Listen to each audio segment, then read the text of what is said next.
Warren Buffett कहते हैं कि मैं शेयर बाजार से पैसा नहीं कमाना चाहता। मैं चाहता हूं कि मैं शेयर खरीदूं और शेयर बाजार अगले दिन और अगले 5 साल तक बंद रहे। और वॉरेन बफे की ये थीसिस हमें ये सिखाती है कि चाहे ट्रम्प का टैरिफ हो या रुपया का गिरना, अगर हम लॉन्ग टर्म तक शेयर बाजार के अंदर इन्वेस्टेड रहेंगे तो चांसेस हाई है कि हम अपने पोर्टफोलियो को ग्रो होता हुआ देख सकते हैं। और इसी थीसिस के ऊपर मैंने कुछ ऐसे स्टॉक्स चूज करे हैं जो कि ऐसे इंडस्ट्री में काम करते हैं जो कि हाई ग्रोथ पोटेंशियल रखती है। और ये सारे के सारे स्टॉक्स लार्ज कैप कैटेगरी के होने वाले हैं, तो मार्केट लीडर है अपने सेक्टर के अंदर। लेकिन यहां पे कुछ पॉइंट्स हैं, अगर आप इसको नहीं सुनोगे तो लॉस करने के चांसेस काफी हाई हो जाते हैं। पहली चीज, ये सारे के सारे स्टॉक्स उन लोगों के लिए अच्छे हो सकते हैं जिनकी एज 25 से लेकर के 45 के बीच में है, क्योंकि ये स्टॉक लॉन्ग टर्म इन्वेस्टिंग के लिए अच्छे हैं। सेकंड चीज, जब भी हम स्टॉक मार्केट की बात करते हैं तो वो कंपनीज होती हैं, सो ये सारी की सारी कंपनीज इंडिया के अंदर मेन बिजनेस करती है, इसीलिए टैरिफ के लगने से या रुपया के गिरने से इनको इतना फर्क नहीं पड़ता। तीसरी चीज, इन सारी की सारी कंपनीज के पास प्राइसिंग पावर है,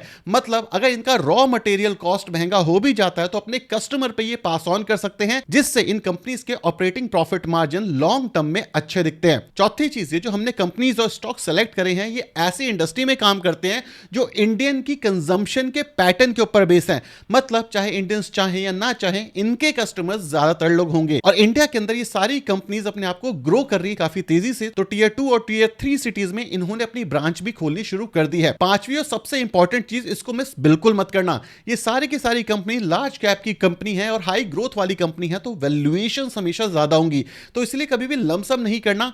बेस्ट वे होता है इन्वेस्टिंग का, वो होता है एसआईपी। और स्टॉक के अंदर अगर आप एसआईपी करते हो तो ये जो गिरावट हो रही है इसके अंदर आपको सस्ते प्राइस के अंदर वो स्टॉक्स मिल जाएंगे और जो आपका रिस्क होगा वो भी कम से कम हो जाएगा। सिक्स, तो ये सबसे इंपॉर्टेंट पॉइंट है, इसको ध्यान से सुनना कि ये सारी की सारी कंपनीज 20 से 30% तक करेक्ट करेंगी, क्योंकि ये सारी की सारी कंपनी स्टॉक मार्केट का पार्ट है और शेयर बाजार गिरेगा तो ये भी गिरेंगी, लेकिन इनके फंडामेंटल्स अच्छे हैं जिस वजह से यहां पे बाउंस बैक के चांसेस काफी हाई हो जाते हैं। इसी के साथ साथ बाय एंड फॉरगेट नाम का कोई स्टॉक नहीं होता। अगर कंपनी का मैनेजमेंट खराब हो गया, बिजनेस मॉडल खराब हो गया, तो आपको वहां से एग्जिट करना चाहिए। तो इसलिए क्वार्टरली और हाफ ईयरली आपको अपने पोर्टफोलियो को एनालाइज करना चाहिए कि क्या कोई स्टॉक के अंदर कुछ घपला या कोई दिक्कत तो नहीं आ गई है। अब स्टॉक के नाम जानने से पहले ये डिस्क्लेमर पढ़ लो कि ये वीडियो सिर्फ एजुकेशन पर्पस के लिए कोई बाइंग और सेलिंग रिकमेंडेशन नहीं है। इन्वेस्ट करने से पहले अपनी रिसर्च जरूर करना। एएमएफआई का डेटा बताता है कि म्यूचुअल फंड के अंदर जो इनफ्लो है ये ऑल टाइम हाई के आसपास है, मतलब 31,000 का इनफ्लो सिर्फ दिसंबर के महीने में हुआ। इसका मतलब ये है कि जो म्यूचुअल फंड सही है, ये जो एड है ये एक्चुअली काम कर रही है और जो रिटेल इन्वेस्टर है वो बढ़ चढ़ करके अब म्यूचुअल फंड्स के अंदर इन्वेस्ट कर रहे हैं। और इसी वजह से जो इक्विटी मार्केट है आज की डेट में सस्टेन कर रही है, क्योंकि जो एफआईआई है वो दबा करके बेच रहा है, वहीं पे जो डीआईआईस हैं वो दबा करके खरीद रहे हैं। अगर आप 2013 की, 2011 की, 2008 की बात करोगे तो जो एफआईआई थे अगर वो बेचते थे तो इस सिचुएशन में हमारा बाजार गिर जाता था। लेकिन लास्ट 2 साल में जहां एफआईआई दबा करके बेच रहे हैं, वहीं पे रिटेल इन्वेस्टर आपके और मेरे जैसे मिल करके खरीद रहे हैं, जिन्होंने अभी तक बाजार को संभाला हुआ है। लेकिन फन फैक्ट ये है कि अभी भी इंडिया की सिर्फ 10 से 15% जनता ही है जो कि एक्टिवली म्यूचुअल फंड में इन्वेस्ट करती है। मतलब ये जो इंडस्ट्री है ये अपने आप में ही काफी तेजी से ग्रो कर सकती है, क्योंकि जो यूएस का नंबर है वहां पे अप्रोक्सीमेटली 50% लोग इन्वेस्ट करते हैं म्यूचुअल फंड में। तो इसीलिए ये इंडस्ट्री आपकी नजरों में जरूर होनी चाहिए for a long term perspective. और इसी इंडस्ट्री में जो सबसे पहला स्टॉक है उसका नाम है नुवामा वेल्थ मैनेजमेंट। ये कंपनी 1993 के अंदर स्टैब्लिश हुई थी। नुवामा वेल्थ ब्रोकिंग और ट्रेडिंग करती है इक्विटी सिक्योरिटीज के अंदर और रजिस्टर्ड है ये सेबी के अंदर। नुवामा वेल्थ रजिस्टर है trading cum clearing member with NSC, BSC, NSEIL, MCX और एनसीईआईएल के अंदर। मार्केट कैप की बात करें 24,000 करोड़ का मार्केट कैप है। स्टॉक का पीई 23 के आसपास आ चुका है मेजर करेक्शन के बाद। आरओसी 20 और आरओई 30 के आसपास आपको दिख रहा है और रिसेंटली पीई करेक्शन हमें ह्यूज देखने को मिला है जब से इसका आईपीओ आया है। और इसी सेक्टर में हमारी दूसरी कंपनी आती है Anand Rathi share and stock broker. ये कंपनी इनकॉर्पोरेट हुई थी 1991 के अंदर। आनंद राठी का बिजनेस है ये फुल सर्विस ब्रोकरेज हाउस है जो कि प्रोवाइड करते हैं broking, margin trading facilities, distribute investment products के अंदर ये काम करते हैं। और ये मेनली केटर करते हैं अपने डाइवर्सिफाइड क्लाइंट बेस को, जिसके अंदर इंक्लूड है एचएनआई, यूएचएनआई और बड़ी एचएनआई फैमिलीज। अगर हम इसके मार्केट कैप की बात करें तो 3000 करोड़ के आसपास का मार्केट कैप है, मतलब स्मॉल कैप की कंपनी है। स्टॉक का पी 34 के आसपास है, आरओसी 21 और आरओई 23 के आसपास। इसके अंदर भी एक मेजर प्राइस करेक्शन और पीई करेक्शन देखने को आपको मिल रहा है। लेकिन यहां पे एक बहुत इंपॉर्टेंट चीज है जो आपको पता होनी चाहिए कि ये ब्रोकरेज बिजनेस है, मतलब शेयर बाजार जब ऊपर ऊपर जा रहा होता है तो ये कंपनी रेगुलर इनकम कर रही होती है, लेकिन जब शेयर बाजार नीचे आ रहा होता है तो ज्यादातर लोग बेच करके निकल जाते हैं। लेकिन इनका बिजनेस कैसे अलग है ट्रेडिशनल ब्रोकर से? इनके बिजनेस के अंदर HNI, UHNI और बड़ी बिजनेस फैमिली को ये केटर करते हैं, मतलब इनका पर्सपेक्टिव ही लॉन्ग टर्म होता है। मार्केट में शॉर्ट टर्म वोलेटिलिटी से इन लोगों को मेजर फर्क नहीं पड़ता है। तो इसीलिए ये जो ब्रोकरेज फर्म्स होती हैं इनकी रिकरिंग इनकम इतनी ज्यादा होती है कि लॉन्ग टर्म के अंदर इनको बड़े क्लाइंट्स की जरूरत नहीं पड़ती। एक दो बड़े क्लाइंट्स मिल जाए वही सालों तक इनके साथ लगे रहते हैं। लेकिन यहां पे मेजर रिस्क क्या है? जब भी शेयर बाजार के अंदर करेक्शन आता है 2-3 साल तक अगर चलता है तो HNI को भी डाउट होता है कि क्या हमारा ब्रोकर सही से हैंडल कर पा रहा है या फिर नहीं कर पा रहा। तो यहां पर क्लाइंट बेस जाने के चांसेस हाई होते हैं, क्योंकि जो टिकट साइज है इनका क्लाइंट का HNI है, मतलब बड़ा टिकट साइज है। अगर ज्यादा HNI एक ब्रोकर को छोड़ के दूसरे ब्रोकर पर शिफ्ट हो जाते हैं जिसके चांसेस कम है, लेकिन अगर ऐसा होता है तो इनके बिजनेस को एक बड़ा झटका लग सकता है। तो ये मेजर रिस्क है इनके बिजनेस के अंदर। अगली जो कंपनी है और स्टॉक है ये इंडियन की पर्सनल फेवरेट है, क्योंकि इसकी डिमांड, इसके प्रोडक्ट की demand day by day India के अंदर बढ़ती जा रही है। इंडिया में इंस्पिरेशनल क्लास काफी तेजी से बढ़ रहा है, मतलब हर किसी को टू व्हीलर की जरूरत है और इसी वजह से इस स्टॉक को हमने अपने पोर्टफोलियो में रखा है। इसका नाम है बजाज ऑटो। अगर हम इसकी बात करें, बजाज ऑटो फ्लैगशिप कंपनी है बजाज ग्रुप की, जो कि मेनली केटर करती है टू व्हीलर के अंदर, थ्री व्हीलर के अंदर। मैन्युफैक्चरिंग कंपनी है ये और एक्सपोर्ट करती है 79 कंट्रीज के अंदर, जिसके अंदर Latin America, south east Asia और मैनी कंट्रीज आ जाती हैं। ये एक्वायर करती है 48% KTM ब्रांड को और मैन्युफैक्चरिंग करती है sport and super sport bike, जो कि टू व्हीलर की कैटेगरी में आती है। और KTM ब्रांड के अंदर 14% स्टेक 2007 के अंदर इस कंपनी ने एक्वायर किया था। ये कंपनी सेकंड लार्जेस्ट प्लेयर है डोमेस्टिक मोटरसाइकिल सेगमेंट के अंदर in terms of volume. The largest exporter है टू व्हीलर और थ्री व्हीलर का फ्रॉम इंडिया। अगर हम इसके मार्केट कैप की बात करें तो 2,63,000 करोड़ का है, मतलब लार्ज कैप की कंपनी है। स्टॉक का P31, ROC 28 और ROE 22 के आसपास है और रिसेंटली ये प्राइस करेक्शन के अंदर जा चुकी है।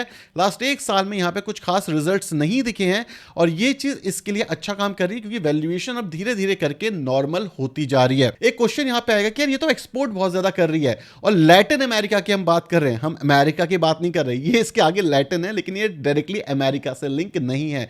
तो इसकी जो डिपेंडेंसी है अमेरिका के ऊपर, जिससे आप टैरिफ की वजह से डर रहे हो, वो चीज इस कंपनी को इतना मेजरली हैम्पर नहीं करेगी। और इसी सेक्टर से हमारी अगली कंपनी आती है जिसका नाम है TVS motor company. TVS motor manufacture करती है टू व्हीलर और इसके एक्सेसरीज और करंटली ये मैन्युफैक्चर कर रही है wide range of two wheeler and three wheelers को। TVS motor one of the leading player है इन टू व्हीलर इंडस्ट्रीज के अंदर और ओनली कंपनी है जिसकी प्रेजेंस है all the three categories like motorcycle, scooter और मोपेड के अंदर। मतलब इंडिया की ओवरऑल डोमेस्टिक मार्केट को ये कंपनी केटर करती है। अगर इसके मार्केट कैप की बात करें तो 1,69,000 करोड़ के आसपास का मार्केट कैप है। स्टॉक का P64, ROCE 15 और ROE 28 के आसपास है। लास्ट एक साल के अंदर इंटरेस्ट रेट कम होने की वजह से प्राइस एप्रिसिएशन और PE जो कि करेक्ट हो गया था वो एक्सपेंड होता हुआ हमें दिखा है। तो अगर आपको इंडियन प्रीमियम क्लास को टारगेट करना है तो बजाज ऑटो अच्छा है, लेकिन वहीं पे मिडिल क्लास को टारगेट करना और ओवरऑल मार्केट को केटर करना है तो यहां पे TVS मोटर अच्छा हो सकता है। लेकिन इनके बिजनेस में क्या सब अच्छा है? नहीं, इनके बिजनेस में भी अगर डिमांड खत्म हो जाए तो एक मेजर हैम्पर आ सकता है। मतलब अगर इन्फ्लेशन यहां पे बढ़ जाए तो इनकी जो सेल नंबर है वो गिरते हुए दिख सकते हैं। लेकिन एक प्लस बेनिफिट भी हुआ, जैसे GST के अंदर कटौती दिखी वैसे ही जो डिमांड है स्कूटर की, बाइक की, मोपेड की, ये एकदम से बढ़ते हुए दिखी, जिस वजह से रिसेंटली इनकी ऑल टाइम हाई की सेल्स रजिस्टर हुई है लास्ट 2-3 साल के अंदर। मैं बजाज ऑटो और TVS मोटर दोनों की बात कर रहा हूं। अब बात करते हैं इंडिया के एस्पिरेशनल क्लास की, जो कि है तो मिडिल क्लास के अंदर, लेकिन वो अपर मिडिल क्लास में शिफ्ट हो रहे हैं और टू व्हीलर से शिफ्ट होकर के फोर व्हीलर की साइड जा रहे हैं। और इसी वजह से फोर व्हीलर के अंदर एक मेजर डिमांड आपको देखने को मिल रही है, जिस वजह से जो कंपनीज हैं वो फोर व्हीलर के अंदर काफी तेजी से ग्रो कर रही हैं। तो जो हमारा पहला स्टॉक है इसका नाम है महिंद्रा एंड महिंद्रा। ये कंपनी डाइवर्सिफाई ऑटोमोबाइल कंपनी है जो कि इंडिया में प्रेजेंस है two wheeler, three wheeler, four wheeler, PVC, CV, tractor and earth movers के अंदर। तो आप मान सकते हो एक वेल डाइवर्सिफाइड पोर्टफोलियो है इनके पास। अगर हम मार्केट कैप की बात करें 4,40,000 करोड़ का मार्केट कैप है। स्टॉक का पी 31, आरओसी 13.9 और आरओई 18 के आसपास है। आप देखोगे तो रिसेंटली जो जीएसटी कट हुआ जिस वजह से डिमांड बढ़ी, इसलिए स्टॉक प्राइस में अप्रिसिएशन आया है।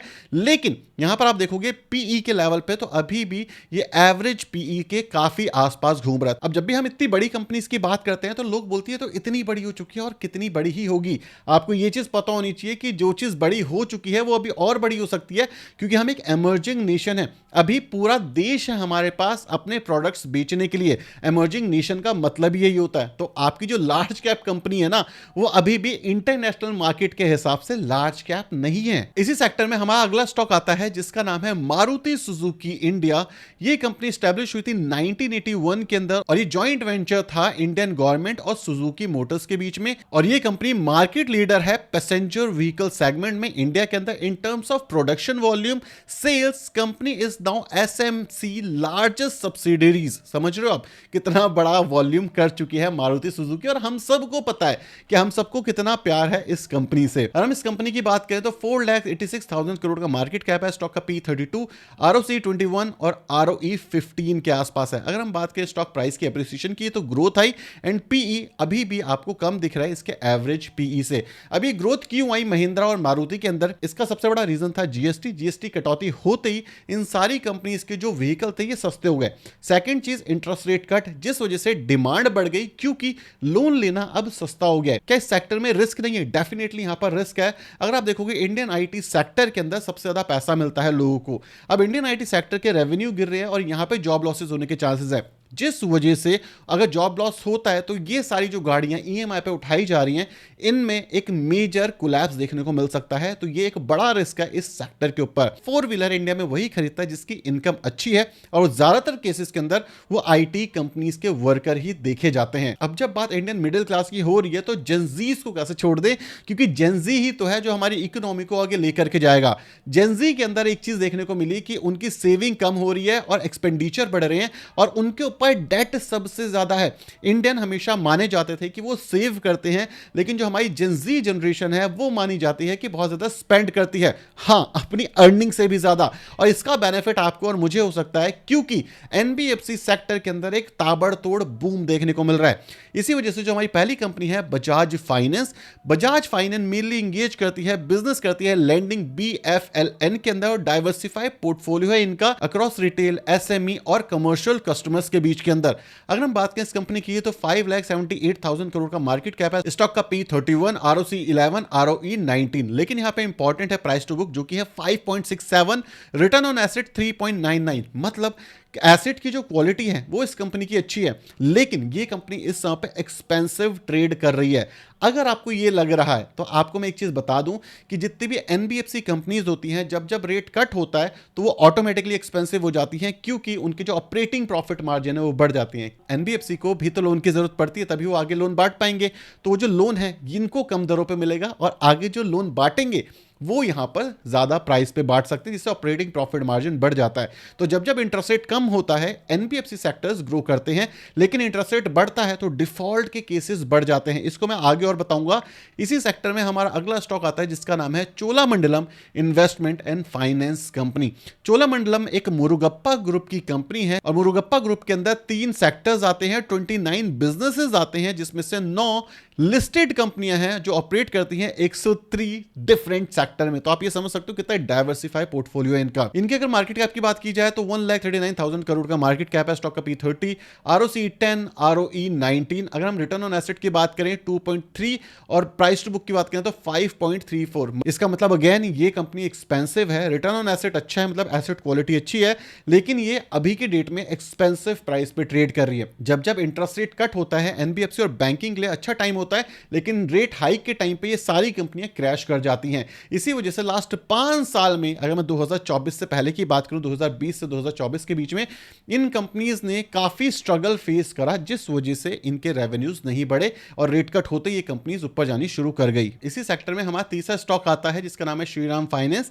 इस कंपनी का जो मार्केट कैप है वो है 1,88,000 के आसपास। अगर हम इसके प्राइस टू बुक की बात करें 3.16, रिटर्न ऑन एसेट 3.04 के आसपास है। अगर हम इसके डिपॉजिट्स की बात करें तो एनबीएफसी के अंदर 1758 ब्रांचेस हैं, 831 रूरल सेंटर्स हैं और पार्टनरशिप है 500 प्राइवेट फाइनेंसियर्स के साथ।